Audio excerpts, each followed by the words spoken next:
The first step in epinephrine signaling happens when the epinephrine ligand hormone binds to the epinephrine receptor on the surface of the cell. The hormone causes the receptor to change shape, converting the receptor into its active state.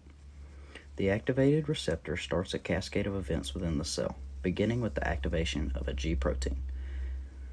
The G protein is bonded to the activated receptor, and when the G protein becomes activated, it releases a molecule of GDP, which is then replaced by a molecule of GTP. The G protein goes on to activate an enzyme called adenylene cyclase. When activated, adenylene cyclase takes a large number of ATP molecules and turns them into signaling molecules called cyclic AMP, or CAMP. This carries the message of epinephrine, which was the first messenger, into the cell, which is why CAMP is referred to as the second messenger.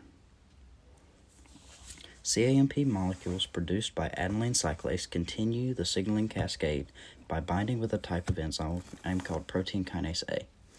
This binding triggers protein kinase A to separate into subunits.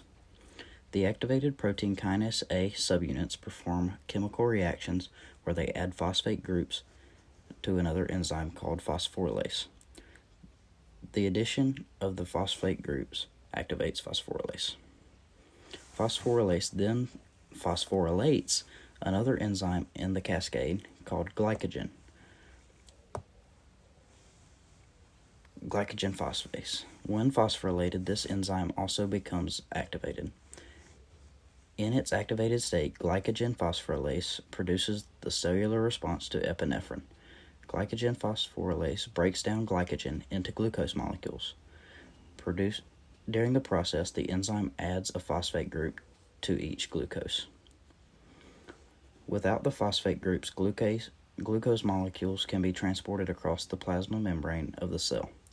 Once outside the cell, the glucose now enters the bloodstream and is taken up by other cells and used as food.